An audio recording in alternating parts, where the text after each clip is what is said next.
لیکن گرمی کی شدت کی وجہ سے جو گاہک ہیں جو خریدار ہے وہ دوپہر کے ٹائم یا صبح کے ٹائم نہیں آتے. تو بابر ابھی ہم دیکھ رہے ہیں کہ ہوائیں چل رہی ہیں اور بڑا اچھا موسم قدرے بہتر ہو رہا ہے لاہور کے اندر. اگر بارش ہو جاتی ہے منڈی گرتی دیکھ رہے ہیں؟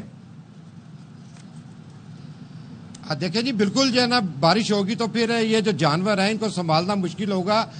گورنمنٹ جو ہے گورنمنٹ نے شاہپور کانجرا کی منڈی کو تو بہتر کر دیا, لیکن یہاں پہ اپنی مدد آپ کے تحت انہوں نے ٹینٹ لگائے ہوئے ہیں اور یہاں پر ان کے شکایات کی ہیں کہ جی یہاں پانی کے لیے پانی کا انتظام نہیں ہے, نہ ہی جانوروں کے لیے نہ ہی انسانوں کے پینے کے لیے. یہاں جو تندور گورنمنٹ نے لگوایا ہوا روٹی بھی 25 روپے کی یہاں پر فروخت کی جا رہی ہے. اور پردیسی جو دوسرے شہروں سے آئے ہوئے ہیں ان کی مجبوری ہوتی ہے کہ یہاں پر انہوں نے کھانا بھی لینا ہے. ان کا یہ کہنا ہے کہ جانور اس مرتبہ اس لیے مہنگے ہیں کہ ٹرانسپورٹ اور دیگر جو اخراجات ہیں, چارے کے جو اخراجات ہیں وہ کافی مہنگے ہیں جس کی وجہ سے زیادہ ہے. ابھی مارکیٹ بالکل جو خریدار ہے وہ بالکل نظر نہیں آ رہا اور لوگ بھی یہی چاہتے ہیں کہ موسم جو نا بہتر ہو, کیونکہ گرمی کی شدت میں جانور کو گھروں میں سنبھالنا بھی مشکل ہو جاتا ہے. یہ بھی وجہ کہنا کہ جب عید کے نزدیک آ کر وہ جانور خریدیں تاکہ وہ جو اپنا قربانی کر سکیں. اور ابھی جانور یہاں پر موجود تو ہیں, بکرے بھی ہیں, بیل بھی ہیں, سارا کچھ ہے, لیکن ابھی تک خریدار نظر نہیں آ رہے. دیکھتے ہیں ٹھنڈا جب موسم ہوتا ہے تو پھر خریداروں کا رش بڑھے گا. تھینک یو سو مچ بابر. نواب شیر اور ہمارے ساتھ انور خان تھے. اب مسئلہ یہ ہے کہ اب ڈیجیٹل دور ہے تو مارکیٹنگ بڑے ڈیجیٹلی طریقے سے بھی ہو رہی ہے, یعنی کہ اب آن لائن بھی وہ بتاتے ہیں ہمارے پاس یہ ببلو ہے, یہ بنٹی ہے اور کون سی جگہ پہ منڈی لگی ہے, دیکھیں کیسے انتظامات ہیں, اسے ہم کیا کھلاتے ہیں. تو وہ آلریڈی جو ہے جانور بک گیا ہوتا ہے اور اس کے بعد وہ پھر اس منڈی کا اکثر لوگ رخ کرتے ہیں. تو آن لائن بھی بہت ساری سرچ ہو رہی ہیں. ہاں جی, تو یہ ہے. ویسے جب آپ لاکھوں کا جانور لا رہے ہیں, گرمی بہت ہے تو ہیٹ اسٹروک کا بھی بڑا ڈر ہے. جب انسان نڈھال ہو رہا ہے تو وہ جانور بیچارہ جو سارا دن گرمی میں بیٹھا رہے گا, دھوپ میں بیٹھا رہے گا, اس کے کیا حل ہوں گے. تو بہت سارے مسائل ہیں. پھر وہ سفر کر کے بھی آیا ہوا ہوتا ہے, اس کو کس طرح کی غذا دینی چاہیے, کیا چیزیں اچھی ہیں اس کے لیے. اور اکثر و بیشتر ہم دیکھتے ہیں اس کے آگے جو چارہ ہے وہ 24 گھنٹے رکھا رہتا ہے, پھر وہ کھانا چھوڑ دیتا ہے. تو یہ والے جو مسائل ہیں ان پہ کیسے قابو پایا جا سکتا ہے. اچھا, پھر اس کے بعد کچھ علاقے کے خود ساختہ ڈاکٹرز ہی بن جاتے ہیں جن کے اپنے مشورے ہوتے ہیں کہ اب اس کو یہ کھلا دو, اب اس کو یہ کھلا دو, باجرے کا پانی پلا دو, اچھا اس کے بعد ونڈا ایسے بنا لو, چورا ڈال دو, یہ بھی ایک ماحول ہوتا ہے. اور وہ جو بادام کھلا رہے ہیں نا وہ کھلا رہے ہیں. آپ اپنی کوشش کیجیے گا کہ بادام اور دالیں دودھ پلانے لگ جاتے ہیں, بادام کھلانے لگ جاتے ہیں. چلیں تو ہم بات کر لیتے ہیں اسی حوالے سے. ویٹرنری میڈیسن نصیب اللہ ملک ہمارے ساتھ موجود ہے. ڈاکٹر نصیب اللہ, تھینک یو سو مچ. سب سے پہلے تو یہ بتائیں, ایک تو جانور جو اتنا سفر کر کے آیا ہے اس کو لے کر آتے ہیں اور آتے ہی کوشش یہ ہوتی ہے کہ اس کو صاف ستھرا کر دیں, گرمی ہے اس کو پانی اس کے اوپر ڈال دیں, نہلا دیں اسے. تو یہ طریقہ ٹھیک ہے یا اس کو پراپر ایک ٹائم دینا چاہیے تاکہ وہ اپنے ماحول میں ذرا ایڈجسٹ ہو جائے؟ دیکھیں, فرسٹ آف آل جانور ایک آ رہا ہے جو ہے نا 3-4 جو ہے نا اضلاع سے بھی اگر جانور آ رہا ہے نا تو وہ اس کا باڈی ٹیمپریچر جو ہے نا وہ بالکل بڑا ہوا ہوتا ہے. ٹھیک ہے نا. تو کم سے کم جانور جب اتر رہا ہے, اترتے وقت تو یہ ہوتا ہے جانور پورا اسٹریس میں ہوتا ہے. تو ہمارے یہاں یہ ہوتا ہے کہ عوام ہوتی ہے, بچے ہوتے ہیں, وہ چلانا چلم چلی یہ وہ, تو جانور اور اسٹریس میں چلا جاتا ہے. تو جانور جیسے ہی اترا تو اس کا آنر بولے گا یار جو ہے نا فلاں کا جانور مجھے میرے جانور سے صاف نظر آ رہا ہے, تو وہ اسی ٹائم جانور کو نہلا دیتے ہیں. تو یہ ایک عمل غلط ہے. جانور جیسے ہی پہنچتا ہے کم سے کم آپ اس کو 1 گھنٹے کا ٹائم ضرور دیں. ٹھیک ہے, اس کو چھوڑ دیں کیونکہ اس کو باڈی پین ہوتا ہے. جانور ایک ٹرک میں چڑھ کے آیا یا سوزکی میں چڑھ کے آیا, وہ کھڑا ہوا ہے, اور منڈی میں جانور ہے, بعض اگر پرچیزر آ رہا ہے, جو اس کا آنر ہے وہ اس کو لات مار کے اٹھا رہا ہے. جانور اٹھ رہا ہے, بیٹھ رہا ہے, اٹھ رہا ہے, بیٹھ رہا ہے, وہ تھکاوٹ الگ ہوتی ہے. باڈی ٹیمپریچر اس کا بڑا ہوا ہوتا ہے, تو اس کے اوپر پانی کا ٹب لگاتے ہیں یا پانی پریشر سے مارتے ہیں تو اس کا ٹیمپریچر اور بڑھ جاتا ہے. اس کے بعد یہ ہوتا ہے کہ نمونیا کاز ہوتی ہے, اور FMD جو ہے نا بخار. ظاہر سی بات ہے, ایک باڈی میں ٹیمپریچر ہے, وہ ٹیمپریچر نکل نہیں رہا, اس کو کوئی میڈیسن دے نہیں رہے, تو وہ FMD میں چلا جا رہا ہے, منہ کھور میں آ رہا ہے, منہ سے لار ٹپک رہی ہے اور اس کے پیر خراب ہو رہے ہیں. کم از کم کوئی بھی جانور اتر رہا ہے تو آپ اس کو گھنٹہ یا 1.5 گھنٹے تک چھوڑ دیں, سیپریٹ کر دیں. اکثر بکروں کو ہم نے دیکھا سنیزنگ انہیں اتنی ہو رہی ہوتی ہے, کھانسی بھی ہو رہی ہوتی ہے, سو یہی وجہ ہوتی ہے. یہی وجہ ہوتی ہے. جانور کو چھوڑ دیں, جانور جیسے ہی پہنچا ہے نا, بکرا ہو, بچڑی ہو, بچڑا ہو, سنڈا ہو, کوئی بھی ہو, جیسے بھی جانور اتر آئے نا, آپ گھنٹہ 1.5 تک اس کو چھوڑ دیں. وہ اس کے انوائرمنٹ کو ایکسیپٹ تو کر لے. وہ جب ایکسیپٹ کر ہی نہیں رہا, ہم اس کو پانی مار رہے ہیں اور اس کو ونڈا دے رہے ہیں, تو ونڈے کو ایکسیپٹ نہیں کرے گا وہ.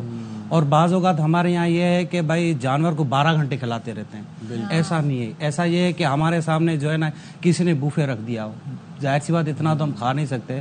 ان کی بھی ہیبیٹیٹ ہے, ان کی بھی نیچرل ہیبیٹیٹ ہے. ونڈا ہوتا 2 ٹائم کا ہے, ایک صبح کے ٹائم, ایک شام کے ٹائم.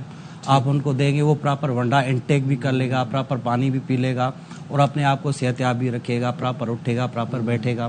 اگر آپ 12 ہی گھنٹے اس کو دو گے, وہ بھرا ہوا ہوگا نا, تو وہ ایڈجسٹ نہیں کر پائے گا. پھر کہتے ہیں جی کھا نہیں رہا کچھ. اب تو یہی ہوتا ہے نا, جانور کو 12 گھنٹے کھلائیں گے نا تو جانور کہاں کھائے گا.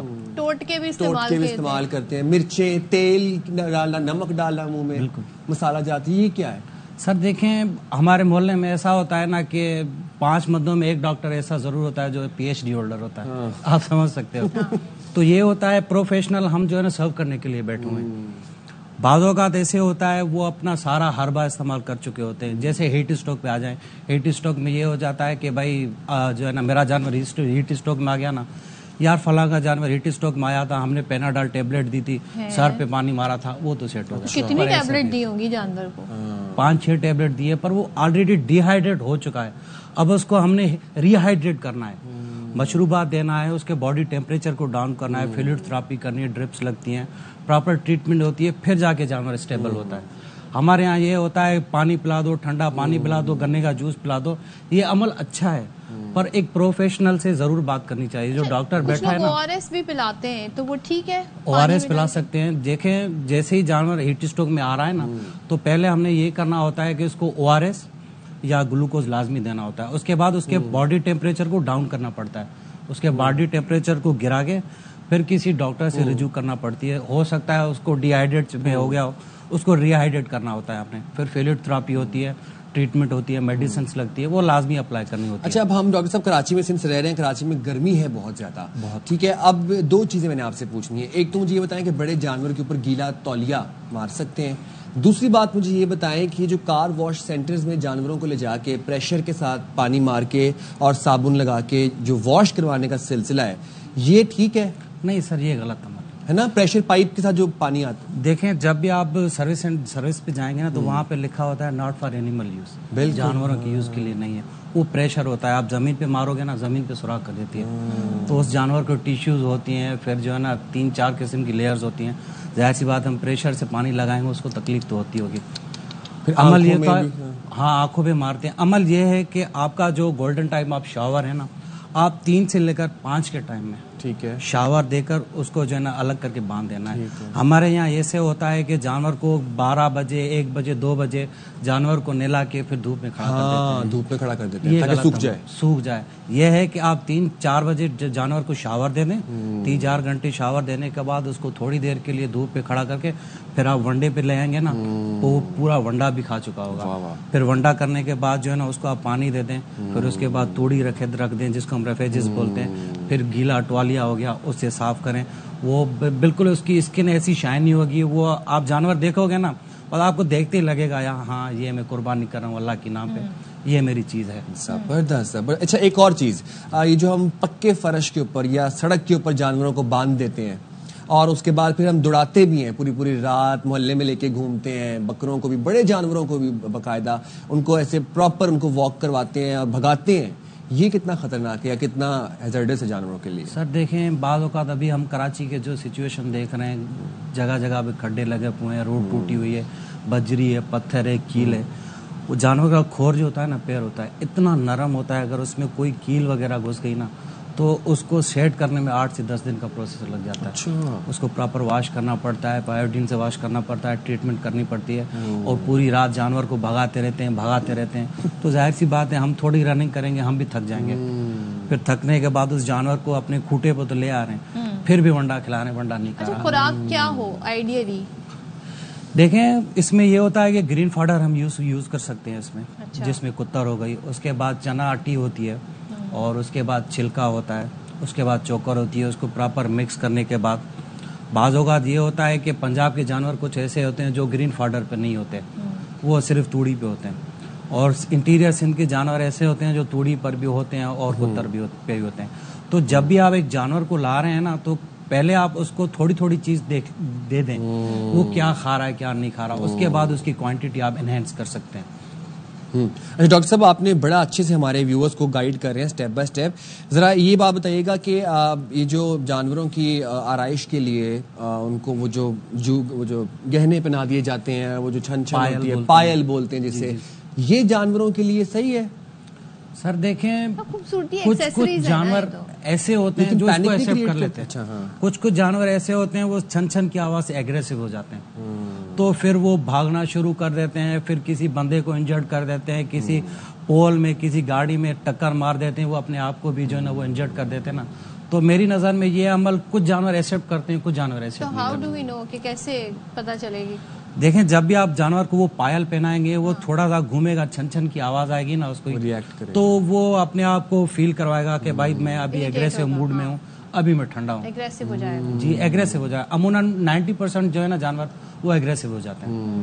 اچھا, لاسٹلی ڈاکٹر صاحب بس اب یہ بتا دیں ہمارے ویورز کو آسان الفاظ میں کہ بڑے جانور کو اور چھوٹے جانور کو دن میں کتنے وقت کھانا دینا چاہیے اور کون کون سے ٹائم پہ دینا چاہیے؟ دیکھیں سر, جانور کا پراپر ونڈا ہوتا ہے دن میں 2 مرتبہ. ٹھیک ہے. اس میں ایسے ہوتا ہے آپ صبح کو جو 6 بجے دے سکتے ہیں, 4 بجے دے سکتے ہیں. ٹھیک ہے. پھر اس کے بعد آپ شام کو 3 بجے ونڈا دے دیں یا 4 بجے ونڈا دے دیں, پر ونڈا آپ نے کروانا ہے شاور کے بعد. ٹھیک ہے. کیونکہ اس وقت کراچی کی جو سچویشن چل رہی ہے, گرمی چل رہی ہے نا, تو جانور کا باڈی ٹیمپریچر بڑھا ہوا ہوگا, وہ جانور انٹیک نہیں کر پائے گا. پہلے آپ ایسا کریں, اس جانور کو پراپر شاور دے دیں. ٹھیک ہے. اس کے بعد آدھے گھنٹے کے بعد آپ اس کو ونڈا دیں گے نا, تو وہ پراپر پورا ونڈا ختم کر چکا ہوگا. ٹھیک ہے. تو ایک آپ کہہ رہے ہیں کہ صبح 6 بجے یا 4 بجے, جی, اور ایک جو ہے وہ دوپہر کے آپ 4 بجے, دوپہر کے 4 بجے, اس کے بعد بس پھر. ہاں ٹھیک ہے. بہت شکریہ ڈاکٹر نسیم اللہ ہمارے ساتھ موجود تھے اور بہت اسٹیپ بائی اسٹیپ ڈیٹیللی پریسائزلی آپ گائیڈ کیا. تھینک یو ویری مچ. اور آئی ہوپ کہ جو ہمارے ناظرین ہیں انہوں نے بھی دیکھا ہوگا, بہت ساری معلومات میں ان کی بھی اضافہ ہوگا, کیونکہ ہم اس کے اپوزٹ ہی ٹرینڈ دیکھ رہے ہیں. خاص طور پہ جو آپ نے بتایا ایکسیسریز جو ہوتی ہیں اس سے جانور ایگریسو ہو جاتا ہے, کھانا کتنے ٹائم دینا ہے, بہت سارے ایشوز ہیں. چلیں جی, ہم جائیں چھوٹی سی بریک پہ, حاضر ہوں گے بریک کے بعد نئی خبروں کے ساتھ. اسٹے ود اس.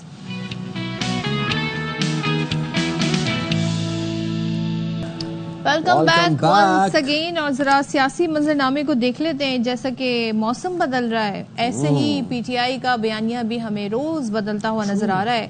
سو کبھی وہ مذاکرات کی بات کرتے ہیں, میرے خیال میں پتہ نہیں 8 9 10 بار مذاکرات پہ رضامندی ظاہر ہو گئی ہے, اور کبھی احتجاج کی بات ہوتی ہے, اب تحریک کی باتیں بھی ہو رہی ہیں. اب پی ٹی آئی کی جانب سے واضح اور ٹھوس موقع سامنے نہیں آ رہا. ابھی حال ہی میں بانی پی ٹی آئی کی جو ہمشیرہ ہے علیمہ خانم, وہ کہتی ہیں کچھ لوگ کچھ دو کی بنیاد پر بات کرنے کے لیے تیار ہیں, لیکن chairman P T I barrister Gohar کہتے ہیں کہ بانی پی ٹی آئی نے کچھ دو اور کچھ لوگ کی بات نہیں کی ہے. سو یہ ڈفرینٹ بیانات ہیں, کس کی بات کو سنا جائے کس کی نہیں, ذرا دیکھ لیتے ہیں وہ کیا کہہ رہے ہیں. اچھا, پھر ہم یہ دیکھ رہے ہیں کہ سینیٹر علی ظفر وہ یہ کہتے ہیں کہ علیمہ خانم کہتی ہیں بانی پی ٹی آئی آئین و قانون کی بالادستی کے لیے ملک گیر تحریک چلائیں گے. بانی کا پیغام ہے ملک کے لیے سب کو مضبوط ہونا ہوگا. تو علی ظفر نے کیا کہا, مزید آپ کو سنواتے ہیں.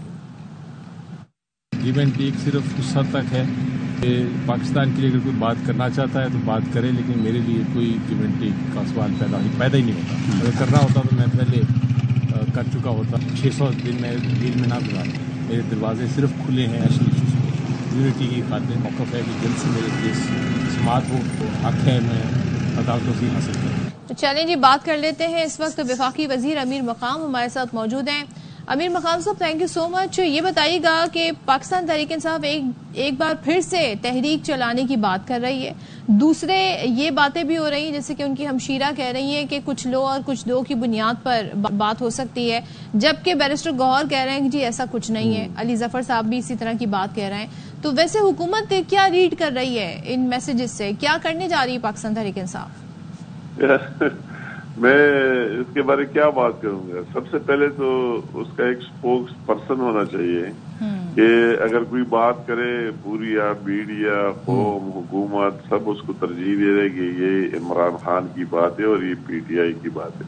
سب سے پہلے تو وہی کرانا چاہیے. ابھی کس کے کہنے پر یقین کیا جائے کہ اس کے بہنے ان کا ایک سٹانس ہے، اس کا جو بیرسٹر گوہر صاحب ہے اس کا چیئرمین اس کا دوسرا سٹانس ہے، اس کا پھر سیکرٹری جنرل صاحب ہے اس کا تیسرا سٹانس ہے. وہ تو بیرسٹر گوہر صاحب کو مانتے ہی نہیں ہے، وہ راجہ صاحب جو ہے جو ہمارا وکیل ہے. اس کے بعد پھر علی ظفر صاحب کا اور سٹانس ہے، اس کے اور کئی لیڈر ہیں ان کے اپنے ساتھ ہے. علی امین گنڈاپور کا اپنا سٹانس ہے، اور وہی ایک سواتی وہ کہتے ہیں میں اندر ملا مگر خان صاحب نے یہ کہا، اس کا اپنا سٹانس ہے.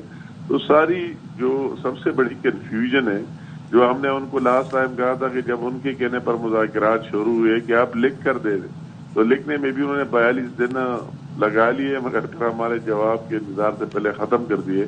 تو سب سے پہلے ان کو عمران خان کو اپنے دستخط سے نوٹیفائی کر لینا چاہیے کہ فلاں بندہ جو بات کرے گا وہی میرا اسپوکس پرسن ہے، اس کو اختیار ہے. تو تب کوئی بھی اس کو سیریس لے گا. تو ابھی تو کوئی اس کو سیریس لینے کے لیے تیار ہی نہیں ہے. وہ ایک بات کرتے ہیں، دوسرا دوسری بات کرتے ہیں، تیسرا تیسری بات کرتے ہیں. تو ان کا یہ المیہ ہے. یہ تو اسی طرح ایک اچار اور مربے کی طرح کس طرح اکٹھے ہوئے ہیں، نہ ان کا ایک سٹانس ہے نہ ان کی ایک بات ہے. تو سب سے بڑی بات جو آپ نے اپنے انٹرو میں کہہ دیا کہ جو بھی بات سیریس لیا جائے گا، ابھی اس کو سیریس اس لیے نہیں لیا جا رہا ہے کہ کوئی بات ہے کہ ایک بات دوسرے کی دوسری بات تیسرے کی تیسری بات. تو اس پر کوئی یقین ہی نہیں کرتا ہے کہ ہم کس کی بات کو مانیں، کس پر یقین کریں. میں یہی بات میں امیر مقام صاحب آپ سے پوچھنا چاہ رہا تھا. میں یہی بات آپ سے پوچھنا چاہ رہا تھا کہ اب پی ٹی آئی کی جانب سے کوئی ایک واضح موقف سامنے نہیں آ رہا. ہر رہنما جو ہے وہ مختلف بات کر رہا ہے. اب ہم دیکھ رہے ہیں جو تحریک چلانے کی بات کی جا رہی ہے پی ٹی آئی کی جانب سے، کیا حکومت کے لیے تحریک پریشانی کا باعث بن سکتی ہے، خاص طور پر اب جبکہ بجٹ سر پر ہے؟ اب ہم نے ان کے سارے تحریک دیکھ لیے اور وہی اسلام آباد پر قبضے کی تحریک بھی دیکھ لیا. اس میں اس کی میسز بھی شامل تھی، اس کے چیف منسٹر کے پی بھی شامل تھا. ان کے جو تحریکیں چلتے وہ تو صرف کے پی کے سے چلتے. وہی ہمارے جو پختون بھائی ایموشنل جذباتی، وہی ابھی ان کا وہی چیز بھی ٹس ہو گیا ہے. وہی بھی ابھی وہی پختون بھی کہتے کے پی کے لوگ کہ جس طرح ہمیں 2 دفعہ ورغلائے اور اسلام آباد لے کے گئے اور پھر ہمیں پتہ ہی نہیں لگا، جنوں کی طرح غائب ہو گئے. ان کے ساتھ جنات تھے. جب ہم پتہ کر رہے تھے تو وہی پشاور پہنچ گئے تھے اور ہم یا کوئی جیلوں میں کوئی کیا فیس کر رہے تھے. تو میں کہتا ہوں کوئی پریشانی کی بات نہیں. اسی ٹائم جو ان کا اس طرح ایک بہت بڑا چرچا اور جوش اور یہی تھا، تو اسی ٹائم بھی ہم پریشان نہیں ہوئے. تو ابھی تو پریشان ہونے کا سوال ہی پیدا نہیں ہوتا. اور ان کے ساتھ کسی کے نکلنے کے لیے، اس احتجاج کے لیے آنے کا سوال بھی پیدا نہیں ہوتا. اگر انہوں نے کوشش کی تو آپ دیکھیں گے کہ ان کے ساتھ کتنے لوگ آتے اور کیا احتجاج ہے. کچھ ہی نہیں ہوگا، اللہ خیر کرے گا. ہم نے ان کے بڑے بڑے دعوے اور وہ دیکھ لیے اور وہ بھی ہوا میں اڑ گئے. تو ابھی کیا ہوگا اور کیا نہیں ہوگا، اس طرح ہمارے لیے کوئی پریشانی کی بات نہیں ہے. ان ساری باتوں کے باوجود لیکن پریشانی کی بات اپنی جگہ، مگر ان کی ہمشیرہ جب کچھ دو کی بات کر رہی ہیں تو کیا وہ کوئی مذاکرات کا اندیا دے رہی ہیں، کوئی بات چیت کا اندیا دے رہی ہیں؟ میں ان کے تو کوئی 10 اسٹیٹمنٹ مختلف لوگوں کو آ رہے ہیں. آپ دیکھ رہے ہیں، کوئی کہتا ہے کہ مجھے کہا گیا ہے کہ نکل جاؤ، مجھے نکالو، جس سے بات کرنی ہے. کہ کسی نے کیا کہا، کسی نے کیا کہا، وہ ایک اور کہانی اور بات ہے. ان کی جہاں تک یہ ڈیمانڈ کی اگر آتی بھی ہے تو اس میں ہماری حکومت یا کسی کے کیا کام ہے. وہ تو عدالتوں میں ان کے مقدمات ہیں، بڑے بیرسٹر ان کے ساتھ ہیں. ان کو وہی اگر عمران خان کی رہائی کی بات کرتے ہیں تو اس حکومت کے ساتھ اس کا کوئی تعلق ہی نہیں. وہ تو عدالت ان کے ساتھ ہے، کورٹس کے ساتھ ہے. تو وہی جا کر اپنے مقدمات لڑے اور کورٹ عدالتیں جو ان کو ریلیف دیتے ہیں تو ہم ان کو منع نہیں کرا سکتے. ان کو ریلیف مل جائے گا اگر اس نے اپنی بے گناہی ثابت کی. وہ تو اس طرح ایشو ہے. رہ گئی دوسرے ملکی ایشوز اور معاملات، تو اس پر وہ جو بھی کہتے ہیں ہم پھر بھی کہتے ہیں. پرائم منسٹر آف پاکستان نے فلور آف دی ہاؤس ابھی پھر بھی کہہ دیا اسی ٹائم، یہ انڈیا اور پاکستان کے واقعات کے بعد پھر فلور آف دی ہاؤس کہہ دیا کہ ہم ہر وقت تیار ہے، آپ آ جائے، بیٹھ جائے، ہمارے ساتھ بات کرتے ہو تو وی آر ریڈی. ملک کے انٹرسٹ میں اور ملک کی مفاد میں کہ ہم سارے مل کر ملک کے لیے بہتر سوچیں اور بہتر ڈیلیوری کریں. بہت شکریہ امیر مقام صاحب، آپ نے ہمارے پروگرام کے لیے وقت نکالا اور پروگرام کا سلسلہ آگے بڑھاتے ہیں. آپ کو ملواتے ہیں ایک ایسے ہنرمند باصلاحیت نوجوان سے جو کہ معدوم ہوتی علاقائی ثقافت کو زندہ رکھنے کے لیے کوشاں ہیں اور وہ کیسے زندہ رکھ رہے ہیں اپنی آرٹ کی مدد سے. دیکھتے ہیں ساہیوال سے نعیم شیخ کی رپورٹ. فن کسی کی میراث نہیں، اس کو سچ ثابت کیا ساہیوال کے شہری سلیم انجم نے، جنہوں نے گھر میں لکڑی سے چیزیں بنا کر معدوم ہوتی علاقائی ثقافت کو زندہ رکھا ہوا ہے. سلیم انجم کے ہاتھوں سے بنی دلہا دلہن سمیت پگی، ٹانگا گھوڑا، اونٹ سے چلتا کولو کمال کے ماڈل ہیں جنہیں دیکھ کر اصلی ہونے کا گماں ہوتا ہے. ٹانگا گھوڑا ہو گیا جس کی روایت اب بہت ہی کم ہو گئی ہے، جس میں یہ پرانے سٹائل کے کنویں ہو گئے، جس میں یہ آٹا پیسنے کے لیے پہلے وہ بیل کی مدد سے خراس کا استعمال ہوتا تھا، پانی نکالنے کے لیے کنواں، جس میں وہ بھی بیل کی مدد لی جاتی تھی، ہاتھ والا. تو یہ چیزیں ہمارے کلچر کا حصہ ہیں جو آج کی جنریشن کو ان چیزوں کے بارے پتہ نہیں ہے. تو میں کوشش کرتا ہوں کہ وہ چیزیں، وہ کلچر متعارف کرانے کی.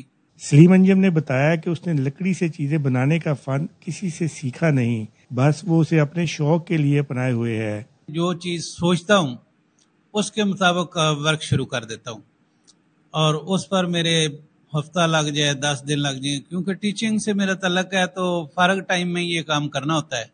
سلیم انجم نے اپنے بنائے فریم اور ثقافتی ماڈل سے گھر میں اسٹوڈیو بنا رکھا ہے. سلیم انجم کے ہنر کو نہ صرف مقامی بلکہ عالمی سطح پر بھی پسند کیا جا رہا ہے. ضرورت اس امر کی ہے کہ حکومت اس فن کی سرپرستی کرے تاکہ بیرون ملک ایکسپورٹ بڑھا کر زر مبادلہ کمایا جا سکے. نعیم شیخ، ARY نیوز، ساہیوال. وہی بات ہے نا، فن کسی کی میراث نہیں ہے، اور یہ واقعی منیچر آرٹ تو ویسے بڑا مشکل ہوتا ہے، اور دین اگین بڑے کریٹو سکلز ہیں بھائی یہ ان چیزوں کو ڈیولپ کرنے میں اور پینٹ کرنے میں. یس چلیں جی بریک لیتے ہیں، بریک کے بعد جلدی سے واپس آتے ہیں.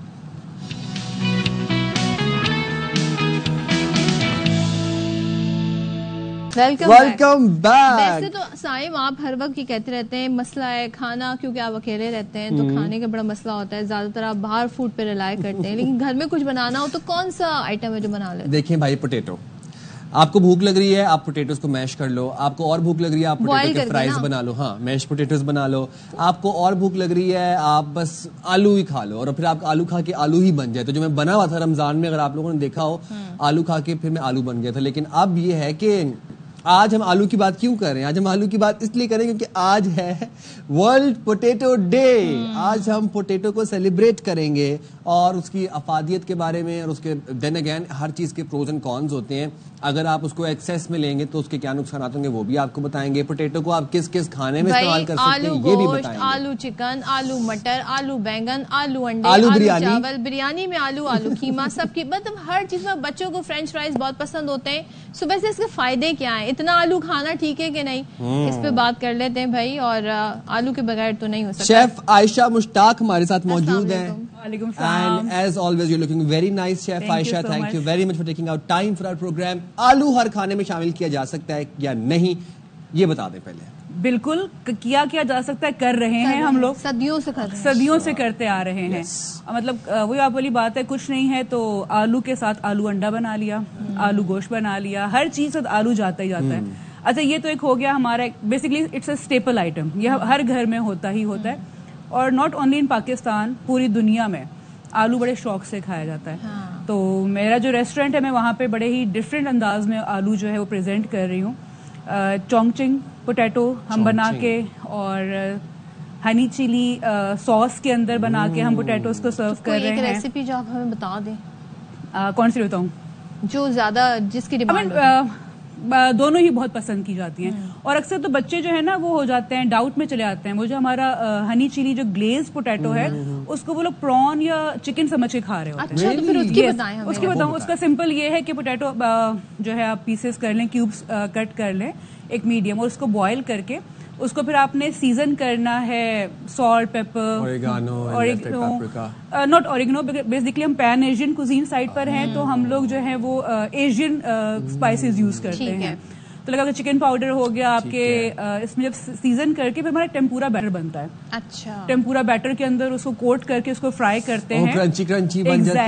ایگزیکٹلی کرنچی فرائی کرتے ہیں. پھر اس کے بعد ہم اس کو آئل کے اندر جو ہمارے ساسز ہوتے ہیں، سویا، اوئسٹر، ہنی، کے ساتھ جو ہے اس کو ہم سوٹے کر کے اور کرسپی اوپر سیسمی سیڈز یا سیسمی سیڈز اور اسپرنکل اسکیلینز جو ہوتے ہیں لائک گرین انین کی جو بیک گرین سائڈ ہوتی ہے, اور وہ اس کو ہم سرو کرتے ہیں, لوگ بڑا پسند کرتے ہیں اس کو, اور وہ ٹیسٹ بھی مزے کا, بہت اچھا, سننے میں اتنا مزے کا لگ رہا ہے, اور باقی ساتھ جو ہمارا کانٹیننٹل سائڈ پہ وہ سیم جو میش پوٹیٹوز ہیں, آپ کا ہیش براؤن ہے, آپ کا پوٹیٹو گراتا ہے, اور یہ سب چیزیں بڑی چل رہی ہوتی ہیں. اچھا یہ ایک تو بات بتائیں نا کہ نیا آلو پرانا آلو یہ کیا ہوتا ہے, اور لال آلو سفید آلو, I mean بیسکلی کوئی خاص فرق نہیں ہوتا, آلو ہی ہوتا ہے. ہاں لائک یہ ہوتا ہے کہ تھوڑا سا اس کی ٹیکسچر میں فرق ہوتا ہے, اور تھوڑا سا بھی ہوتی ہے. ایگزیکٹلی ریڈ آلو جو ہے اور جو نیا آلو ہوتا ہے تھوڑا میٹھا ہوتا ہے, اور اپنے ٹیکسچر کو بڑا فرم رکھتا ہے, لائک مشی نہیں ہو جاتا ایک طرح سے.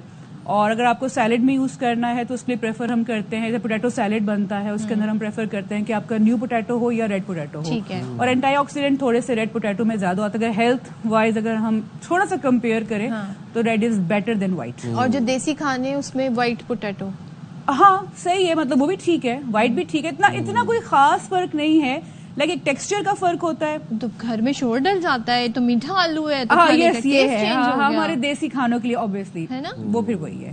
اچھا اب یہ بھی کہا جاتا ہے نا, ایک مت ہے, اب یا پتہ نہیں اس میں یہ فیکٹ ہے کہ یہ تو آپ کنفرم کریں کہ آلو کھانے سے موٹا ہوتا ہے انسان. بیسکلی آلو جو ہے نا اس کے اندر کوئی ایسی برائی نہیں ہے, اس کا کوکنگ میتھڈ بڑا میٹر کرتا ہے. ہاں بیسکلی یہ ہے کہ اس کا گلائسیمک انڈیکس پوٹیٹو کا تھوڑا ہائی ہوتا ہے. جو ڈائبٹک پیشنٹ ہیں ان کو تھوڑا سا اوائڈ کرنا چاہیے کہ ایک دم سے اسپائک ہوتا ہے, اس سے انسولین لیول ہائی ہوتا ہے, تو تھوڑا سا اس کو آپ دیکھ کے کھائیں. لیکن بیسکلی اگر آپ پوٹیٹو آپ کھاتے ہیں, جو اکثر ڈائٹیشینز ہیں جب آپ کا ڈائٹ پلان بناتے ہیں تو اس کے اندر آپ کو پوٹیٹو دیتے ہیں, but in steam form, in a bake form, یا ایئر فرائی کر لیں. بیسکلی اس کا جو کوکنگ میتھڈ ہے نا وہ فیٹنگ ہو سکتا ہے کہ اس کو آپ فرائی کر رہے ہیں ایکسٹرا بٹر کے اندر, آئل کے اندر, وہ تھوڑا سا گڑبڑ ہے. ادروائز پوٹیٹو کے اندر کوئی خرابی نہیں ہے. اور اکثر لوگ جو ہے چھلکوں کے ساتھ بھی بنا لیتے ہیں, بہت جیکٹ پوٹیٹوز جو ہوتے ہیں بیسکلی جو اسکن بناتے ہیں, جیسے وہ ایک کمپیر ایک بڑی فیمس ڈش ہے ٹرکی میں, وہ پورے پوٹیٹو کو بیک کرتے ہیں, پھر اس کو کٹ کر کے اندر چیز ڈال کے بناتے ہیں. اور بیبی پوٹیٹوز جو ہوتے ہیں ان کو آپ بوائل کر کے سیزن کر کے اسمیش کر کے وتھ اسکن فرائی کرتے ہیں, بڑا اچھا لگتا ہے بٹر کے اندر اوپر سے. اچھا وہ وہاں پہ تو آلو اس سائز کا ہوتا ہے, بڑے بڑے سائز, مجھے لگا تھا پتہ شکر گندی ہے. ہاں نہیں پوٹیٹو ہوتا ہے. جی پوٹیٹو, پھر میٹ بھی ڈالتے ہیں. ایگزیکٹلی, وہ پھر آپ کی اپنی چوائس ہے کہ اس کو آپ پہلے میش کر کے پھر چیز کے ساتھ پھر جو آپ سیزننگ کرنا چاہتے ہیں. بہت چیزیں بنتی ہیں پوٹیٹو. ہم لوگ تو خیر وہی آلو گوبھی والے ہی رہ گئے, لیکن انٹرنیشنلی بہت اچھے تھے. ایون ڈیزرٹس بن رہے ہیں آپ کے پوٹیٹو کے ساتھ, آپ کے پڈنگز بنتے ہیں, پائز بنتے ہیں. اور اچھا چلیں, آلو تو بھائی آلو کے بغیر ویسے گزارا نہیں ہے, لیکن ہم ذرا اس پر بھی آ جاتے ہیں, گرمی بہت ہے, کچھ ڈرنکس ہمیں بتا دیں, آلو والے نہیں ایسے ڈرنکس ہمیں بتا دیں جو ڈی ہائیڈریشن سے ہمیں بچا سکیں, ریفریشنگ ہو. آج کل جیسے سیزنل ہمیں جانا چاہیے, فالسا ہے مارکیٹ میں, فالسے کی تاثیر اچھی ہے. اور آلو بخارا obviously, مطلب سیزنل جو ہمارے فروٹس ہیں ان کا بہت اچھا ہے. اور باقی کے نیوٹرینٹس ہر فروٹ کے اندر ہی ہوتے ہیں. اس کے اندر اینٹی آکسیڈنٹس, جیسے ہمارا یہ ناریل کا پانی جو ہے, کوکونٹ واٹر جیسے ہمارا ہے, یہ بہت آپ کے لیے ایک ریفریشنگ ہے, ہائیڈریٹنگ ہے. آپ کے جو منرلز سویٹنگ کے تھرو جو جا رہے ہوتے ہیں ان کو وہ کافی حد تک کور کرتا ہے. اچھا ناریل کے پانی پہ ایک بات بتائیں, جو ناریل کا پانی ہمیں روڈ سائڈ پہ ملتا ہے, یہ ناریل کا پانی اوتھینٹک ہوتا ہے؟ اگر آپ اپنے سامنے اس کو کھلوا رہے ہیں اپنے سامنے, اگر آپ کو, تو obviously ٹھیک ہی ہوگا. اور یہ جو گرین ناریل اور براؤن ناریل ہوتا ہے اس کا کیا ڈفرنس؟ گرین تو اوپر اس کا کور ہوتا ہے نا, شیل ہوتا ہے, اس کو بھی اتارتے اندر سے براؤن ہی ہوتا ہے. اچھا, ابھی آپ نے کبھی درخت پہ لگا ہوا دیکھا ہو تو وہ گرین اس کا ایک شیل ہوتا ہے, بالکل اس کو اتارتے ہیں, پھر اندر سے وہ ہارڈ ایک اس کا وہ نکلتا ہے کور, تو گرین تو ہوتا ہی اوپر سے. اور وہ ظاہر ہے اس میں پانی ہوتا ہے جو پکا ہوا ناریل. ایگزیکٹلی, ہاں ایک چیز اس کو گرین والے کو بھی آپ رکھ دیں کافی ٹائم تک تو پھر وہ براؤن ہو جاتا ہے, لیکن اندر جو مین اس کا جو پیس ہے, ایلیمنٹ ہے, وہ انسائڈ ہوتا ہے اس گرین والے کے.